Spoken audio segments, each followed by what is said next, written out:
जब भी हम राजस्थान का नाम सुनते हैं तो जहन में क्या आता है? भव्य किले, वीर योद्धा, अमर बलिदान, है ना? सदियों से इस धरती पर महान राजाओं और उनके शक्तिशाली राजवंशों की कहानियां गूंजती रही हैं। पर सवाल ये है कि इन कहानियों के पीछे असल में कौन लोग थे? वो कौन से शासक थे जिन्होंने इस भूमि पर अपनी एक अमिट छाप छोड़ी? तो चलिए आज इस इतिहास की परतों को एक-एक करके खोलते हैं।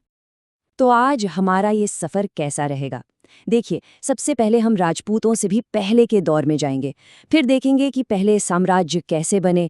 उसके बाद आएगा किंवदंतियों का युग, फिर गठबंधन और वास्तुकला की बात करेंगे। और आखिर में देखेंगे कि इनकी विरासत आज भी कैसे जिंदा है। तो चलिए शुरू करते हैं। देखिए, कहानी राजपूत राजवंशों से शुरू नहीं होती। उनके उदय से बहुत बहुत पहले भी इस क्षेत्र का इतिहास काफी गहरा और समृद्ध था। अगर इस टाइमलाइन पर एक नज़र डालें तो पता चलता है कि राजस्थान का इतिहास कितना पुराना है। सोचिए, महाजनपदों के ज़माने से, मतलब उस दौर के शक्तिशाली राज्यों से लेकर मौर्य और गुप्त साम्राज्यों तक, ये इलाका हमेशा भारतीय इतिहास का एक बहुत ही महत्वपूर्ण हिस्सा रहा है। और राजपूतों का उदय इसी लंबी कहानी में एक बहुत बड़ा, एक अहम मोड़ था। बहुत पुराने समय में यहाँ मत्स्य जैसा एक शक्तिशाली महाजनपद हुआ करता था, जिसकी राजधानी थी विराट नगरी। और जानते हैं, यही वो शुरुआती राज्य थे जिन्होंने आगे चलकर बनने वाले बड़े बड़े साम्राज्यों की नींव रखी थी। अच्छा, अब आते हैं इस क्षेत्र के पहले असली एम्पायर बिल्डर्स पर, और वो थे गुर्जर प्रतिहार। ये वो राजवंश था जिसने राजस्थान को अपना बेस बनाकर न सिर्फ यहाँ राज किया, बल्कि पहली बार उत्तरी भारत के एक बहुत बड़े हिस्से को एक झंडे के नीचे ले आए। लेकिन एक मिनट, आगे बढ़ने से पहले एक बहुत ज़रूरी सवाल है। जब हम बार बार राजपूत कहते हैं तो इसका मतलब क्या है? ये कौन थे? देखिए, इनकी उत्पत्ति का जो विषय है ना, वो थोड़ा जटिल है और इस पर काफ़ी बहस भी होती है। तो देखिए, राजपूतों की उत्पत्ति को लेकर इतिहासकारों में अलग अलग राय है। मोटे तौर पर 4 थ्योरीज हैं। पहली है विदेशी मूल की। ये मानती है कि वे शक और हूण जैसी जातियों के वंशज हैं जो बाहर से आकर यहीं बस गए। दूसरी और शायद सबसे फेमस थ्योरी है अग्निकुल सिद्धांत। कहानी ये है कि माउंट आबू पर एक यज्ञ हुआ और उसके पवित्र अग्नि से 4 राजपूत वंश निकले: परमार, प्रतिहार, चौहान और सोलंकी। तीसरी थ्योरी कहती है कि वे सीधे सीधे प्राचीन वैदिक क्षत्रियों के ही वंशज हैं। और चौथी थ्योरी इन सबको मिलाकर एक मिक्स्ड ओरिजिन की बात करती है। तो वापस आते हैं गुर्जर प्रतिहारों पर। इन्होंने एक बहुत बड़ा साम्राज्य खड़ा किया था। अब यहाँ जो दिलचस्प चीज़ है वो है ये शहर कन्नौज। उस जमाने में ना कन्नौज सत्ता का सेंटर पॉइंट था, और इस पर कब्जा करने के लिए 3 बड़ी ताकतों के बीच एक जबरदस्त लंबी लड़ाई चली। एक तरफ थे प्रतिहार, दूसरी तरफ बंगाल के पाल और दक्षिण से थे राष्ट्रकूट। तो एक बात साफ है, प्रतिहार सिर्फ साम्राज्य नहीं बना रहे थे, वो एक तरह से इस उपमहाद्वीप के रक्षक भी थे। सोचिए, नागभट्ट प्रथम जैसे उनके शुरुआती राजाओं ने 8वीं सदी में ही अरब आक्रमणों के खिलाफ एक ऐसी मजबूत दीवार खड़ी कर दी थी कि उन्हें कामयाबी से पीछे धकेल दिया गया। चलिए, अब कहानी के उस हिस्से में चलते हैं जिसे शायद राजपूत इतिहास का सबसे मशहूर दौर माना जाता है। ये वो दौर था महान नायकों का, जबरदस्त प्रतिरोध का और कभी न खत्म होने वाली लड़ाइयों का। हाँ, तो इस दौर में कई वीर राजवंश सामने आए, पर 2 नाम हैं जो सबसे ज्यादा चमकते हैं। उत्तर में अजमेर के चौहान और दक्षिण में मेवाड़ के सिसोदिया। एक तरफ पृथ्वीराज चौहान थे जो मोहम्मद गौरी जैसे बाहरी आक्रमणकारियों को चुनौती दे रहे थे, तो दूसरी तरफ थे मेवाड़ के सिसोदिया, जिन्होंने पहले दिल्ली सल्तनत और फिर मुगलों के खिलाफ आज़ादी की एक ऐसी लड़ाई लड़ी जो सदियों तक चलती रही। पृथ्वीराज चौहान, ये नाम तो भारतीय इतिहास में वीरता का दूसरा नाम बन गया है। 1191 में तराइन की पहली लड़ाई में उनकी जीत एक ऐसा निर्णायक बल था जिसने उन्हें हमेशा के लिए एक महान नायक बना दिया। अब बात करते हैं मेवाड़ की। यहाँ सिसोदिया वंश की कहानी शुरू होती है महान बप्पा रावल से।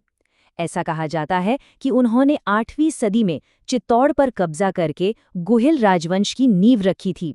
यही राजवंश आगे चलकर सिसोदिया कहलाया और फिर सदियों तक मेवाड़ पर राज। और देखिए, सिसोदिया शासक सिर्फ महान योद्धा ही नहीं थे। इसका सबसे बड़ा, सबसे अच्छा उदाहरण है राणा कुंभा। क्या शख्सियत थी। एक तरफ वो एक अजेय योद्धा थे तो दूसरी तरफ एक महान निर्माता जिन्होंने कुंभलगढ़ जैसे 32 किले बनवाए, शानदार विजय स्तंभ बनवाया। और इतना ही नहीं, वो एक बड़े विद्वान और संगीतकार भी थे। इस दौर की कहानियां सिर्फ राजा महाराजाओं की नहीं हैं, बल्कि कुछ असाधारण लोगों की भी हैं। पन्ना धाय की कहानी सच में वफादारी और बलिदान का एक ऐसा उदाहरण है जो दिल दहला देती है।